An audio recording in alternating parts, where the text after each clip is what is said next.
So, with Spyfall Part 1 out, we've got our 12th season opener for Doctor Who. So how does it stack up among the other openers? Apologies if I sound hoarse in this one. I've had the festive flu since the 26th, and it's not showing any signs of stopping. Also, in the case of two-part openers, such as The Impossible Astronaut, The Magician's Apprentice, and Spyfall, I will only be counting the first part there. Because while the story may not necessarily be entirely complete without the second part, it still needs to function as an episode. It still needs to be entertaining, to have something of a story there with some kind of an ending that can lead to that cliffhanger. Even if it is just part 1, it is still an episode. Once again, this video is sponsored by NordVPN, and you can get 4 months free with a 3-year subscription by using my discount code. Everything you need is in the description below, so check it out. Alright, onwards.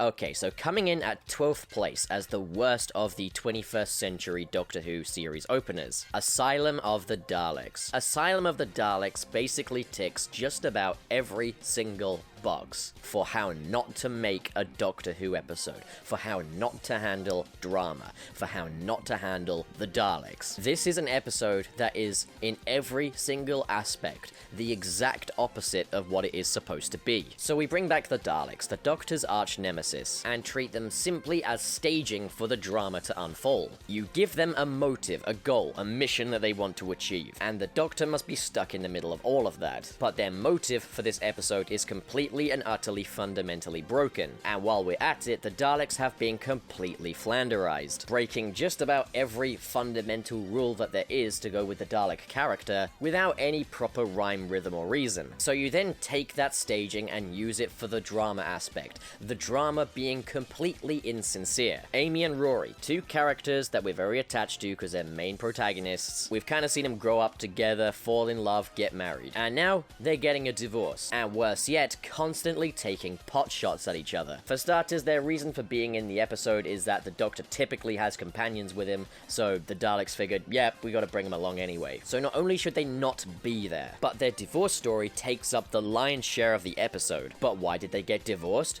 Because Amy can't have babies, and she's worried because Rory's always wanted babies. So we're tackling a very serious subject here, and it's one that you have to handle very delicately, because it is a real-world tragedy. And Rory doesn't understand what he's done wrong, and then Amy slaps him. Great, more promotion of domestic violence. And basically says, how dare you feel that way and think that way? We divorced because I can't give you kids. Well, Amy, the thing is, you've been taking pot shots at him the entire episode. And then when they finally talk about it, for just a few minutes, they get back together and everything's okay. What a horribly irresponsible way of handling such a matter. And also, just the constant promotion of domestic violence in this. The amount of times Amy has slapped Rory, it's inexcusable. Even for its time, it wasn't okay. Stephen Moffat, just come on, man. So Asylum of the Daleks poorly mishandles a real-world grief tragedy, promotes domestic violence, betrays the character of the Daleks on a fundamental level. The entire premise of the episode is built on plot holes. Just an awful, awful episode. In 11th place is The Magician's Apprentice. Now, to be honest, I find The Magician's Apprentice to be kind of enjoyable from kind of a fireworks show perspective. This episode is absolutely all over the place. Basically, the episode relies entirely on ideas and premises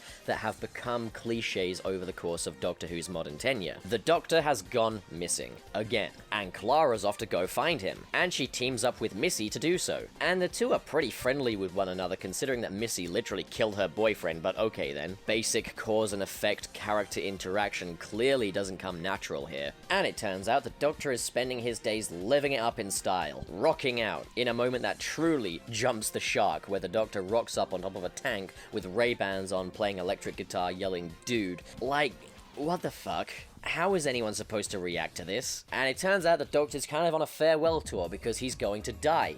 Again. Oh Goody, because that narrative device to set up stakes was so convincing the first time. But it turns out it's not just Missy and Clara that are looking for the Doctor, but also Davros, who wants the Doctor to be there on his deathbed. Because the Doctor saved him when he was a child, and the Doctor and Davros are kind of kindred spirits now because they're both old men that are gonna die soon. The episode ends with the cliffhanger of the Daleks killing Missy and Clara. Again, very unconvincing, constantly relying on fake-out deaths for shock moments. It wears off. It's already hard to get me to believe in these things, but when you do it over and over again, oh god, stop. In 10th place is The Woman Who Fell to Earth, the debut episode of Jodie Whittaker's 13th Doctor. I know this is kind of an unpopular opinion, but I'm gonna say it. This episode is boring. So basically, the Doctor and her new friends are chasing a new alien around Sheffield. Tim Shaw, the Malekith of Doctor Who, I guess. A very bland, generic alien hungry for conquest, only that he has teeth on his face, so it's creepy. So it's this super slow-paced race against the clock for the Doctor and friends to take the enemy down. Not to mention the Doctor has no TARDIS and no sonic screwdriver, so it's a little bit like the 11th Hour in that regard. But it's just really slow and monotonous and boring. I just can't bring myself to care about any of it. I guess the fact that Ryan's grandmother dies is a really powerful aspect though. And seeing how Ryan and Graham kind of deal with that and everything, it's actually quite good stuff. It's just too little too late, I'd say. In 9th place is The Impossible Astronaut. I think this is the point in the Stephen Moffat era of Doctor Who where things started to get quite pretentious in my opinion. And I seem to be alone in feeling this way about this episode, but I don't like this one. For me, it's kind of like the Last Jedi of Doctor Who in a way, in that it sets up a load of stuff, but doesn't really pay it off. It's the kind of thing where, like, the most effective stories kind of seem simple on the onset, but the more you think about them, the more complex and nuanced they are. Like The Last Jedi, The Impossible Astronaut kind of screams and shouts about how complex it is, but when you boil it down, it's actually really simple, which means you are not rewarded for being a proactive audience member. So the Doctor dies. He gets gunned down by an astronaut, and it's a fixed point in time. The Doctor has to die, no matter how many different Doctors from different timelines you're with. This is it. It's definitely happening. You will be convinced that this is the arc of the series. But is it not just a stretch too far? There's no way you can pay this off and have the Doctor survive without it being a massive fuck you to the audience. But they just do it anyway. Also in this episode, we have the Doctor and Richard Nixon investigating aliens. An alien menace called the Silence, who you can only kind of remember when you were looking right at them. Once you look away, you forget him. Really cool premise. Also, is Amy pregnant? And just the filming and acting of this one just feels really insincere. There's this moment towards the end where Amy shoots the astronaut and it's all in slow-mo, and they're talking in slow-mo as well. And Amy's like, "Doctor, get down," and the dog's like, "What are you doing?" And then the astronaut's just like, "Help me." And it's just, it's embarrassing is what it is. It's insincere, it's pretentious, it's just not very good. Also, for fuck's sake, put the lights on. In 8th place, we have Deep Breath, our introduction to Peter Capaldi's 12th Doctor. And, it's not great. I'm gonna be honest, like, fundamentally, I don't like the whole thing of the Doctor spending all day in bed for their first episode. For Peter Capaldi, I was really looking forward to seeing him be the Doctor, and hoping for something where the Doctor has to be a bit more proactive, like in the 11th Hour. But nope. Clara takes center stage with the Paternoster gang. Oh yeah, gotta love me some cringy potato aliens. Did you see that? The potato one called her a boy even though she's a girl. Oh my god, just, oh, the wit of it, my god. I mean, okay, credit where it's due. There's a moment where the potato guy, Strax, throws a newspaper at Clara, and she just gets knocked out by it. I like that. Now, more of that. That would be fine. Oh yeah, there's also a CGI dinosaur in Victorian London. How did it get there? Oopsie doopsie, I guess. But people kill it, and then we have to give way to a Clockwork Monster story, where basically you gotta hold your breath to avoid these guys, and we see what a cold-blooded killer the 12th Doctor can be. Now, given that Peter Capaldi gets barely any screen time in this episode, you might be thinking, not so sure about this new direction. But don't worry, Matt Smith literally comes along to say, hey, please, embrace it. Just, you know, it's cool. The new Doctor, he's still me. He's great. Just look after him, yeah? Isn't it amazing how Matt Smith literally gets a cameo in the next Doctor's first episode?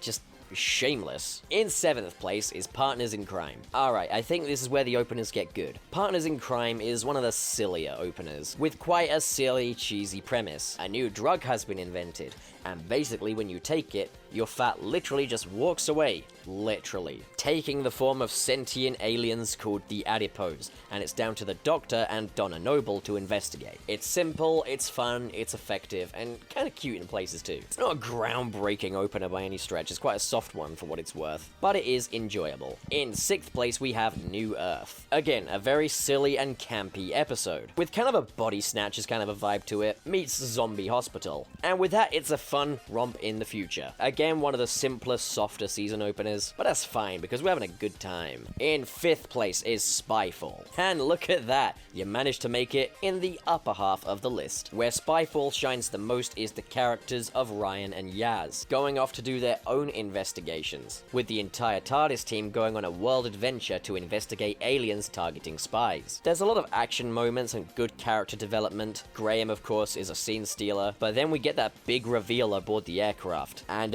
oof. Wow, that wasn't expected, and it changes everything. Now, it's not perfect. I'm still not big on the 13th Doctor, and there are some really silly, overly convenient moments in there, but it's an enjoyable episode with good characters, and a really, really nice sense of scope. In 4th place is Smith and Jones, where vampires run amok inside the hospital. So the hospital is transported by the Shadow Proclamation to the moon, where the Judoon investigate to find the vampires. Just what a really cool idea. And the Judoon are a lot of fun as well. It balances fun and credibility really nicely, where other episodes on this list haven't quite struck that balance perfectly yet. This episode also introduces us to probably my favorite companion, Martha Jones, so it's an all-round great episode. In 3rd place is the pilot. So the Doctor is kind of effectively retired working as a lecturer at a university, and he captures the imagination of a woman who works making chips called Bill, but she also falls in love with a woman that is made of water. So the Doctor, Bill, and Nardole race across all of time and space to find this puddle, and investigate who she is, what's her MO. And just part of the whole fun of this is just going across the entire universe in this episode, including meeting the Daleks, who still aren't very well handled, but hey, it was a fun cameo. In 2nd place is Rose. This episode probably has the most to do of any Doctor Who opening story of any Doctor Who episode, rebooting the entire show and bringing it back from the dead. I mean, other episodes on this list, such as say the Impossible Astronaut, have given themselves more to do,